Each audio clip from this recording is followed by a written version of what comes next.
So, chapter 5, what is real estate? In this chapter, we're going to discuss the different characteristics of real estate.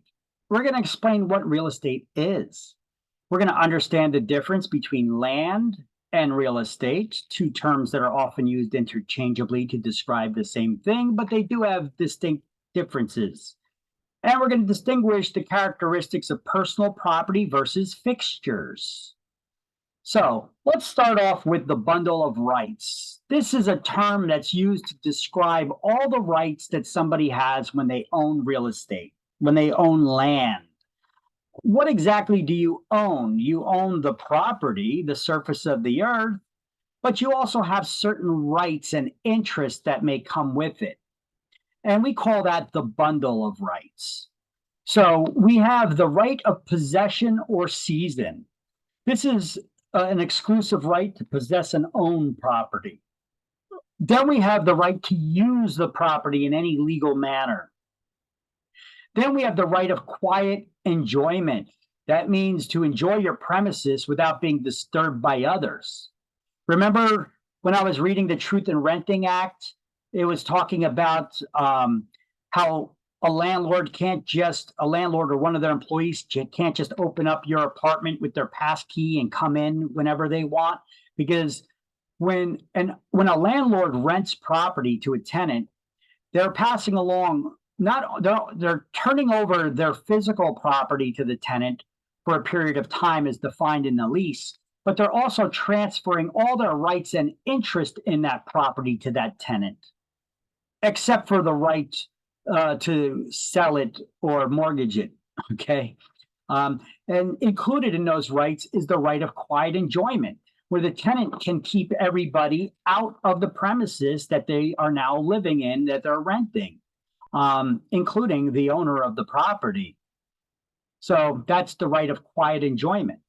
And then the right of exclusion. That's to use the property without having others entering and occupying it. And the right of disposition or alienation, to be able to sell or give away or lease the property, to let the property. That's another way of saying to lease it. The property or transfer it to, or any of its rights to another. So disposition is the right to sell or lease or give away a property. Alienation is the transfer of property. And that's the simplest definition I'm going to give you of alienation. So alienation is a transfer of property. That's the simplest definition you should study. Alienation you're going to come across in the mortgage chapter. Alienation is also a transfer of property. And this can happen. You could transfer the property ownership while you're alive or after you die. You could do it voluntarily or involuntarily. Voluntary alienation, if something is voluntary, that's something that you wanted, right?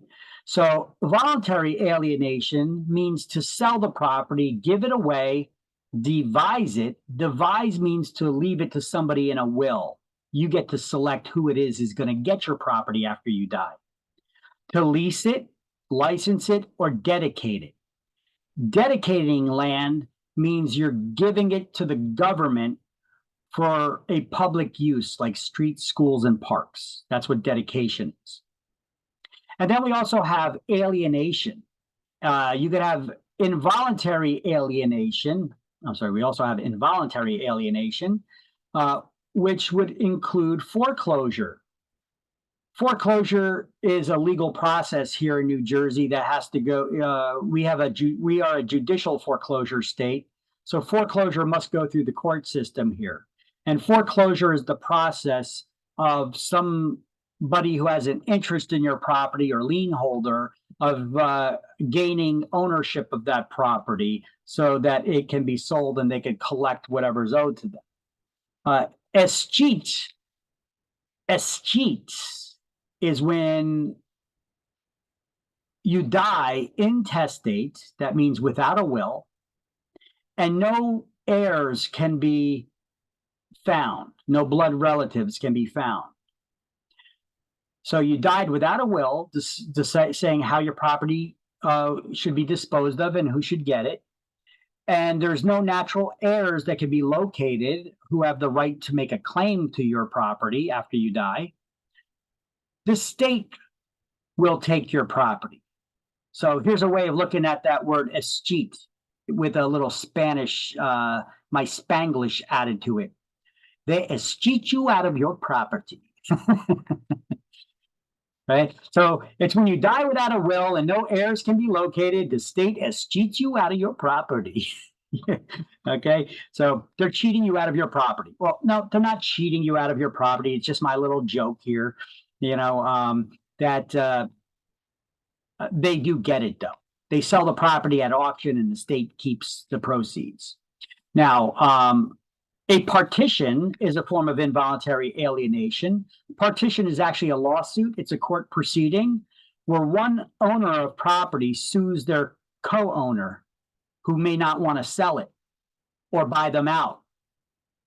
So if you're unable to sell your portion of your interest in a property and your co-owner isn't willing to sell the property or buy you out, are you stuck owning it with them? No. You can sue them. It's called a partition proceeding, forcing them to physically divide the property if possible.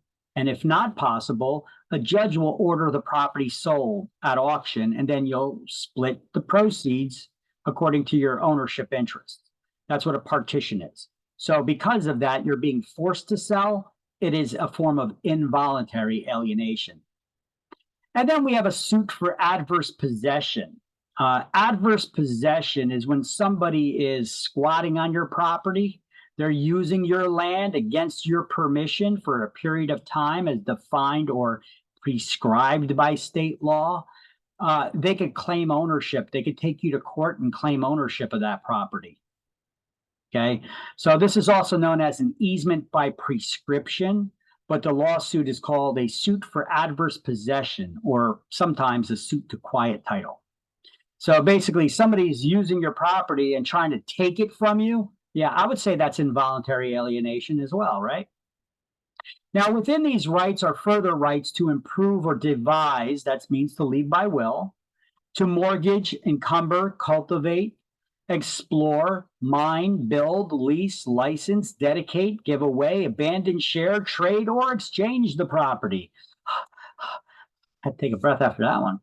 All right, so at this point, usually I may break off and we go to chapter 20 and do chapter 20, but we're not going to do that here. What we're going to do is we're going to finish this chapter and then we're going to go do chapter 20, because then the chapters after may use words that we use in chapter 20 that a lot of them are called death terms, like this devise, which means to leave a property by will, your last will and testament to somebody. Okay, so let's move on. So real property ownership is often described as the bundle of rights. So when a person purchases a parcel of real estate, what are they actually getting? What are they buying? They're not just getting the land, they're also getting all the rights that were previously held by the seller. Now, can a seller be selling you a property and their rights have already been limited in some way, shape, or form? Yeah. And if that's the case, what are they selling you? Well, they can only sell you the rights that they possess in the property. They can't create any new rights that they don't have when they sell you a property. So that's what we're talking about here. So we're going to highlight this pertaining to bundle of rights. See, I had that previous slide that talked about the bundle of rights and gave an explanation of what these terms mean. And here's where we actually highlight.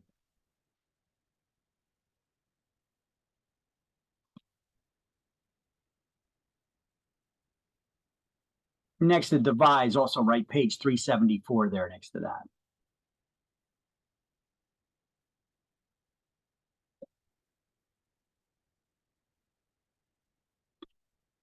Okay, so here's another slide I tossed together with all kinds of death terms that we're going to go over in chapter 20, but this one is for the chapter 5 slideshow here. We'll go over it again in chapter 20. We're going to go over these terms: what an heir, devise, devisor, demise, testate, intestate, testator, probate, testatrix. All these terms we're going to go over now real quick. But I put together all these death terms for you. Most of them are death terms. I think there may be one in here that is not. Let's start off with heir. What is an heir? An heir is a natural blood relative who has the right to inherit belongings of their natural blood relative who had died. Now, what do I mean by blood relative? I'm trying to distinguish a blood relative from a foster child or adopted children. They don't have all the same rights as a blood child that was born naturally from you. Okay. They do inherit the same way from their adopted parents, but not from the ancestors of the adopted parents. So that's why there's a distinguishing difference there. If you're adopted, you inherit from your adopted parents like any child would. But your aunts and uncles, well, they're not your true blood relatives. No matter how close you are, they're not your true blood relatives. So you don't have a right to claim heir to the throne, so to speak, in the Game of Thrones era that we're living in, right? You can't claim to be an heir to that throne. That's the type of thinking that we have behind these terms. A lot of these terminology and the thinking behind these laws is very ancient. So you got to keep in mind that mindset. It's still that primitive. Heir is a natural blood relative who can claim belongings of their relative who died. Now, devise is to transfer or leave property by will upon death. You know, you have a last will and testament, you're devising your property to somebody. So therefore, if we take the root word devise, we know what it means now. If we throw an OR at the end of that word, here's the basic how terminology works for legal terms. If you throw OR at the end of a root word, that's a person who's giving whatever the root word is talking about. You throw an EE at the end of the root word, and that's the person who's receiving whatever you're talking about. So a devisor is the person who leaves you their belongings in a will. And a devisee is the one who you named in a will to get those belongings. Demise is not a death term, but it is often confused with devise, which is. Devise means to transfer property by will upon death. Demise is a transfer of property by lease. I know demise sounds like death, but it's not. So the one that sounds like death is not. Demise is a transfer of property by lease. Devise is a transfer of property by will. Testate means that you made a will. So you died having prepared a will. That's all that testate means. You prepared a will. Intestate means you did not prepare a will. So if you died testate, I just said you died with a will. If you died intestate, you died without a will. Testator is a man who makes a will. Testatrix is a female who makes a will. See, this is rooted in Latin. These are Latin terms. They're gendered. The English language does not have genderized terms other than him and her, you know.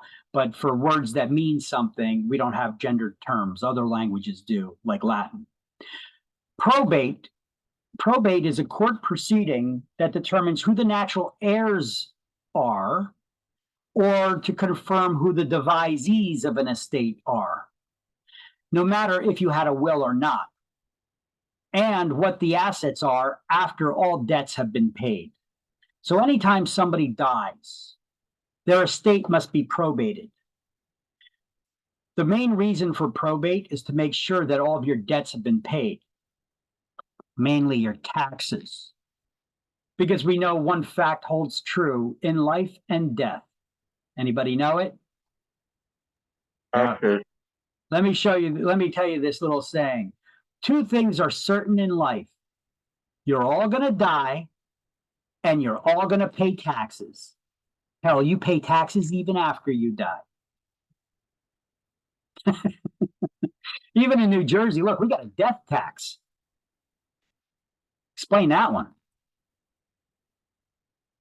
There's a federal death tax. I think the politicians are looking to do away with that one. But I don't think it's happening anytime soon. And then we have a state death tax. And New Jersey, it's pretty high. In New York, New York has a real high one too. You know, if you die and you leave your belongings or your money to your heirs, you know, the state of New York gets, I think it's over 50% of your belongings. They get more than half of it. New Jersey, it's pretty close. It's not half, but it's pretty close. Especially when you combine the state and the federal law. Now it's about 45%, I think. Now, an executor, anybody ever hear that term, executor? An executor is a man. These are genderized terms. And an executrix is a female who you name in a will. It's a person that you trust and you name in a will to make sure that your final wishes are carried out as you wrote them in your will. Okay? So if you name somebody who's a man that you trust to carry out, make sure that your final wishes are executed, they're called an executor, an executor, I'm sorry. And if they're a female, they're called an executrix. So this is a trusted person you name in a will to ensure your final wishes are carried out as outlined in the last will and testament on how you distribute your assets. If you did not name somebody in your will to be an executor or an executrix, the court will appoint somebody called an administrator to take on those duties. So what's the difference between an executor and an administrator? An administrator is somebody who's appointed by the court. An executor is somebody who you name, or an executrix is somebody that you name. Descent and distribution. Every state has their own laws of descent and distribution that dictate who the natural heirs are to inherit your assets and belongings in the event that you die intestate. That means without a will. You curious about those rules and how that works? Does everybody here have a will? Or how about this? Let me ask this question. Does anybody here have a will? I do. I do. Two people. Okay. How many people here have kids? I do. I do. I do. Me too. All right. So we got more people here that got kids than have a will. You know, listen, everybody here needs a will, especially if you've got children. Okay.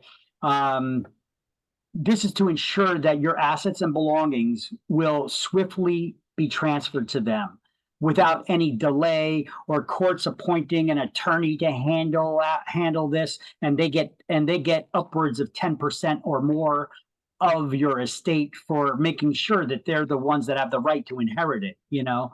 And it could take a long time for them to get what's duly theirs. You can take a blank piece of paper today, write your name, birth date, social security on it, write that this is your last will and testament, and there's certain things that you have to have on a will. If you completely handwrite the entire will, this is known as a holographic will, and no witnesses or signatures of witnesses is required for it to be valid in a court of law here in New Jersey, because the entire document has been handwritten by you. Now, if you type up a will and then you sign it, it requires two witnesses, and those witnesses' signatures need to be notarized, okay? You can get something, there's software out there, websites that create this. You get Quicken Will Maker, and there's other websites where you could go and write up a will, and it'll be legal in all 50 states. Or you could go to an attorney and have them do it for a couple $100 and have a will made up. I know we don't want to think about our demise, our departation from this planet and this earth, but it's going to happen eventually to some of us, and not necessarily at old age. You could get hit by a bus tomorrow. There's who knows how long we're here. So you should have a will dictating what do you want them to do with your body when you die? You want to be cremated? You want to be buried? Where? What do you want to happen to your assets? Who do you want to get your stuff? Your jewelry, your money, your car, your house. These things, we should really think about it, sit down and think about it and write it down. At least have something in writing. You could go back and adjust it later. Get something in writing now. Make sure you put a date on that will too. Okay. And write on there that this is my only will as of now, and any future wills that you make, write down this cancels any previous wills that I wrote. Okay. And that's the way you could make a will in a jiffy. I got a handwritten one right next to me that I made up last year. I still got to throw it in my safe, but make sure people who you know and trust can also find it. Okay. Descent and distribution, those are the laws that dictate who gets your stuff when you die. We're going to actually go over that in chapter 20. Escheat is when you die intestate without a will and no heirs can be located. The state will sell your property at auction. They'll put the money from the proceeds of that auction in a fund for 1 year, in which time your heirs can lay claim to it. If nobody steps forward and claims it, the state keeps it. Did you work all your lives for the stuff that you got and you pay taxes constantly? Did you just want to give more to the government? Then write a will. Otherwise, they're going to get it. They're going to get it. All right. So write a will. All right. And then we have legacy and bequest. A legacy is your personal assets, your personal belongings that you leave behind when you die. Okay. So what is the legacy that you built up? Okay. A bequest are your final wishes, who you wish to get your stuff. So you may have heard these terms, somebody reading a will on TV. I bequeath to thee my vast fortune of $4 in my bank account. Okay, that's the legacy. Hopefully that's the kind of legacy you leave behind, unless you have kids. Okay, you should use up everything you got. You can't take it with you, right? But if you got kids, you want to leave them something too. But if you don't, hey, I hope you die with only $4 in your bank account. That means you lived a good life and you used it all up, and hopefully you were not just broke all the time. Okay. And then dower and courtesy. These ones you need to know for exam. Absolutely 100% will be on both exams. Dower is an ancient right. Now, these are New Jersey laws, dower and courtesy. Dower is an ancient right in which a wife has certain interest upon her husband's death in any real estate that he owned during their marriage. Courtesy is a similar right that the husband has in any property that the wife owned during their marriage. Now, New Jersey abolished the creation of any new dower or courtesy rights on May 28, 1980. So if you were married before May 28, 1980, you still have dower and courtesy rights. But if you are married after May 28, 1980, the state of New Jersey abolished the creation of any new dower courtesy rights after then. But any existing ones are still in effect. Marriages after this date, the spouse only has the right of interest in the primary marital residence. And of course, anything that you may have left them in a will. All right, so we need to know this date and we need to know dower and courtesy. Now, let me teach you a little trick here because you need to know which one's the wife's right and which one's the husband's right. I'm going to show you. It's a real neat trick. It deals a little bit with song, even though my singing voice may not be to your liking. I don't know. We'll see. Dower begins with a doe, and a doe is a deer, a female deer. Okay, so dower begins with a doe, and a doe is a deer, a female deer. That's the wife's right, the female, the wife's right. And courtesy, because men should be courteous to women, is the husband's right. That's the way I remember the two. Okay, dower begins with a doe, and a doe is a deer, a female deer. That's the female's right. And courtesy, because men are courteous to women, or should be. That's the man's right. And then May 28th, 1980, you just got to memorize the date. You got to know it. When did New Jersey abolish the creation of any new dower courtesy rights? May 28th, 1980. Now, why does this matter when somebody was married? Well, it matters because it determines what your spouse has an interest in, what property they have an interest in. Even if only one spouse is listed as the owner on the property. If you're married before May 28, 1980, your spouse has interest in all of the property you own. Unless what? You had a prenuptial agreement. Right? If you're married after May 28th, so if you're married before May 28, 1980, any property you owned during that marriage, if your spouse is the only one that's listed as the owner on the property and they try to sell it, they need your signature on it too, because you have an interest in that property, even if you didn't contribute a penny to it. Now, if you're married after May 28, 1980, only the spouse that's listed as the owner on the property has an interest in it, unless it is the primary marital residence. Then both spouses have an interest in the primary marital residence. Now, New Jersey no longer is engaging in the missingmoney.com website, but other states do. New Jersey created their own website called unclaimedproperty.nj.gov. I suggest you go to both of these websites, missingmoney.com and unclaimedproperty.nj.gov. Look up your name. Look up your family members' names. You'll be surprised. In every single class I ever had, at least one person has money due to them. In this class, that will be me, Victor. My brother-in-law was looking for something in New Jersey, property webpage, and he found my wife's name. I ended up getting a check, actually. Look at that. Look at that. Well, hopefully we could have another person here that finds something. Look, and don't be shy about putting your name in there. I had a young girl in one of my classes look up her name, and she was in the database. She was like, oh my God.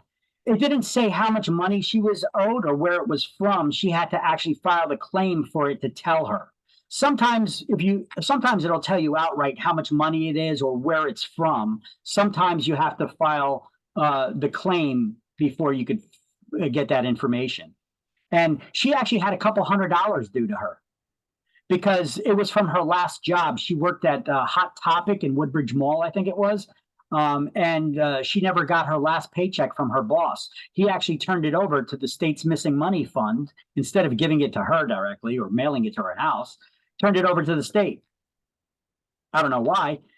Just probably trying to be a pain. She found it. She claimed it. She got a couple $100. I was like, look at this. The class paid for itself. Not bad, right?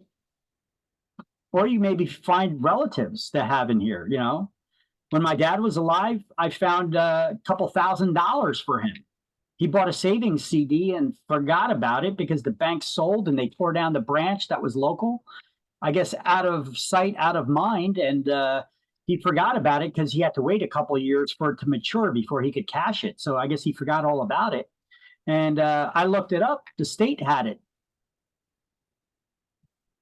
I also had another situation where I made some kind of stupid video online about folding a T-shirt in a couple seconds, and I monetized it on YouTube. You know, I was just playing with features, and I just made it just to post a video up there, and I totally forgot about it, and I set it up. And 2 years later, I got contacted by PricewaterhouseCoopers. This is the financial company that handles Google's finances. And they contacted me and they sent me a letter and they said that Google owes me money and they've been trying to pay me out, but I did not leave a way for them to pay me. And if I don't log on to this website to claim it, then they're going to turn it over to missingmoney.com. That's when New Jersey was still involved in missingmoney.com as well. And I was like, I was like, oh my God, that can't be that. I was like, out of curiosity, let me see how much it is. I went over there, it was over $10,000. I made one video, posted it on YouTube. Now, YouTube has changed their policies on how many videos and audience you could have before you could monetize a channel now. But back then, it was just like any content you put up, you could monetize it and boom, that's it. You know, I made over 10 grand on a video about how to fold a T-shirt in like 3 seconds or some kind of nonsense like that. And I went and filed it. I gave them my bank info, and I was able to get the money. They didn't end up transferring it to missingmoney.com, but they were going to.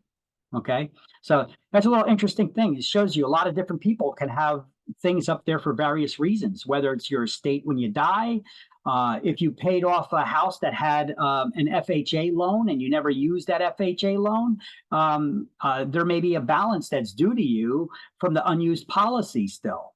There's various things, saving CDs, like for my father, this girl from Hot Topic, from her job, various things you could find in there. So just look it up, unclaimedproperty.nj.gov and missingmoney.com.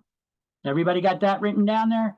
If not, snap a picture of this slide anyway, because there's a lot of terms on here that you should study and know.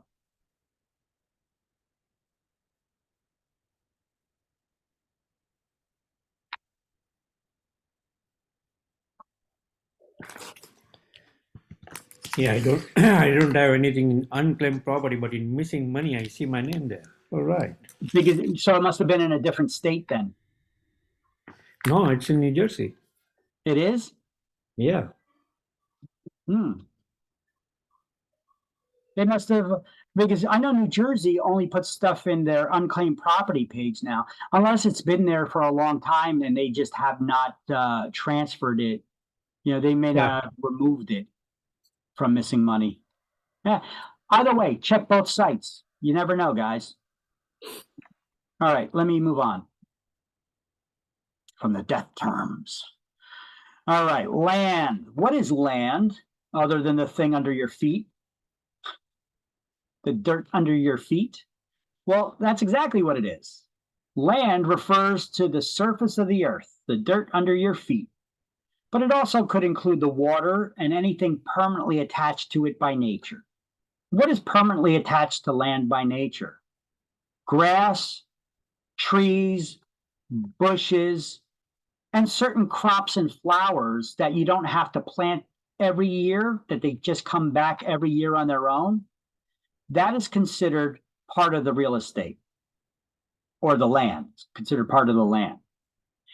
And everything extending from the surface of the earth to the center of the earth, and everything above the earth to infinity.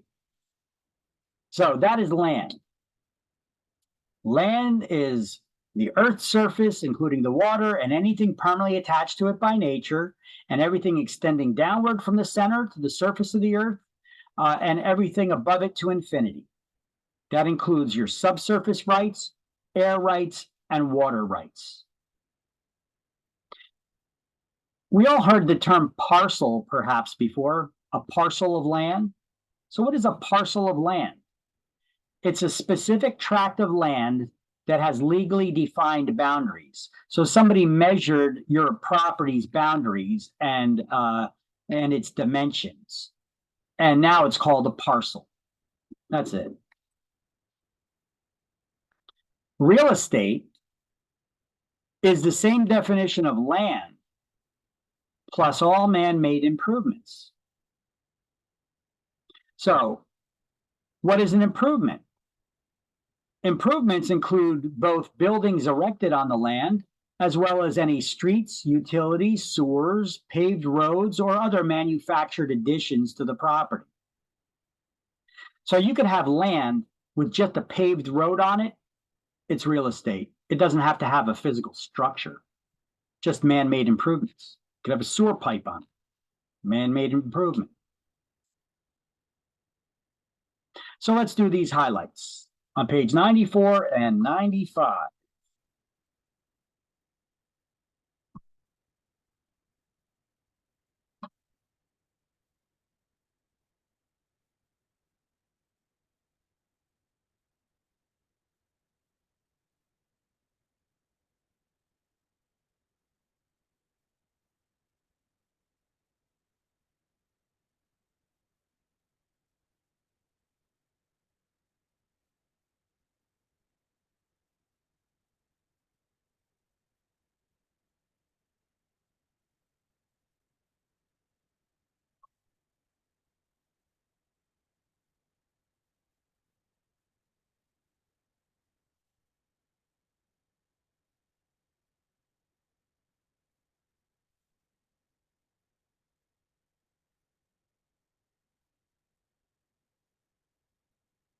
Let me know when you got it.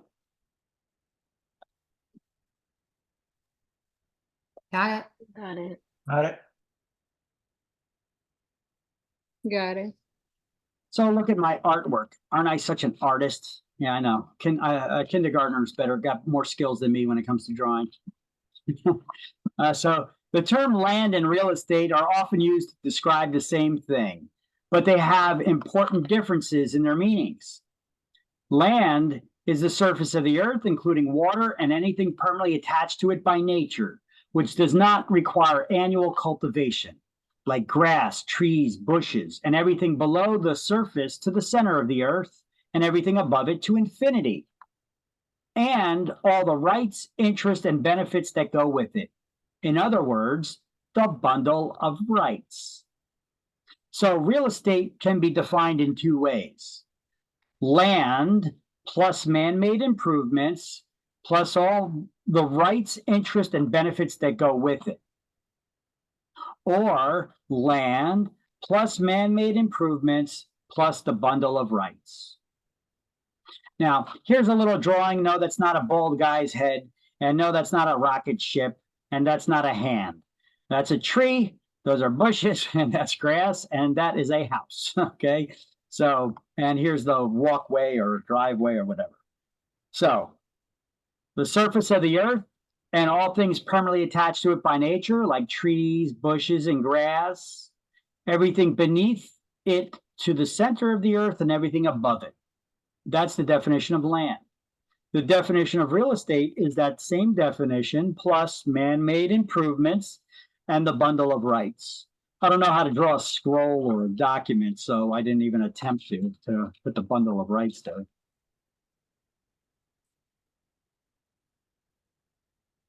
So that's my definitions for that. If we go to the books again, before we actually get that to highlight, we'll have it again here to highlight. Oh no, we already did highlight. So we highlighted the definition of land here and the definition of real estate here. And then I gave my definitions of land and real estate here. All right. You need to understand the difference between land and real estate for exams and know what a man-made improvement is. Anybody ever hear the word tangible before? Tangible or intangible, a tangible asset or intangible? Tangible is something you could touch.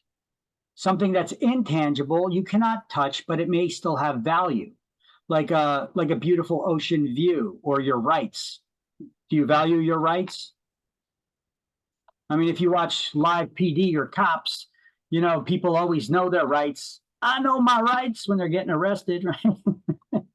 But let's see. Another word for tangible is corporeal. And another word for intangible is incorporeal. It's not corporeal or incorporeal. There's an extra O there. It's corporeal and incorporeal assets. So you may see it as tangible or corporeal or intangible or incorporeal. Okay. So, an intangible or incorporeal asset is something you cannot touch, but it may still have value, like a beautiful ocean view or mountain view. You can't touch the view, but does it add value to your property? Yeah. Yes. Yeah, people are definitely willing to pay more for a beautiful view, right? What about your rights? Do you value your rights? How about this? An example of your rights would be a lease. Even though it's a written document and you could touch the piece of paper. When we talk about a lease, do you own real estate when you have a lease? No. You only have the right to occupy someone else's property. Oh, so then what is a lease? It's an intangible personal asset because it's not real estate, because you're right. It's talking about your rights. So anything that's not real estate is personal property. And because it's your rights, you can't touch a right. It's an intangible asset. So a lease is considered personal property that is an intangible asset. And although you can touch the paper that the lease is printed on, the lease signifies the rights that a tenant has to occupy and possess someone else's property for a limited period of time as defined in a lease. So a lease is an intangible or incorporeal asset that is personal property. It's personal property because you don't own the real estate. And it's an intangible asset because you can't touch a right. Hopefully I made that crystal clear so you understand that. Because I know they get some kind of questions on exams about which one of these is an intangible asset? A lease?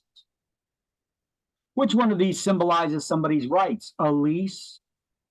You know, corporeal, incorporeal, understand them. All right, so let's see what to highlight in the book. If we were not going to take a picture of that previous slide, what do we highlight in the book here pertaining to this? We're going to highlight real estate is defined as the Earth's surface. Oh, that's the definition of real estate again. But on that same slide, on that same page there, just below that, they talk about corporeal asset is a tangible asset like buildings and trees, and an incorporeal, intangible asset like views or rights. And then we're going to write beneath that, a lease is personal property and intangible or incorporeal asset.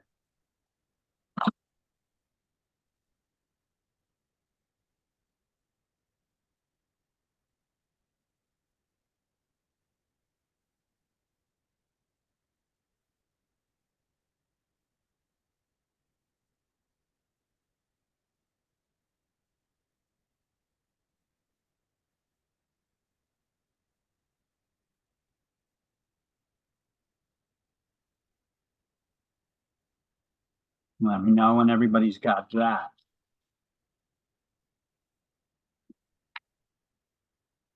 Got it. Got it? Excellent.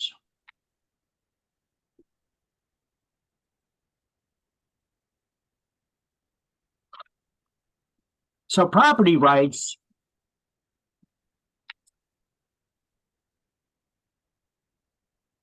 are not ownership.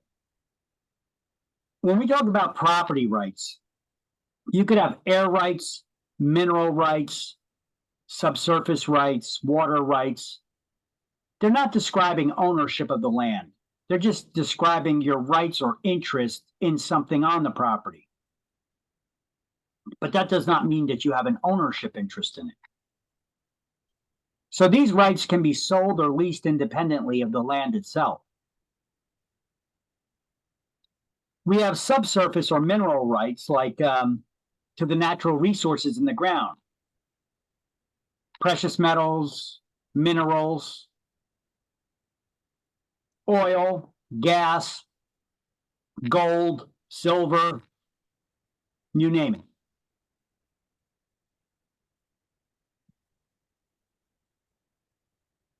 So subsurface rights do not only describe the rights to the minerals below the surface of the earth, subsurface, sub means beneath the surface. It also talks about the area, the space beneath the earth.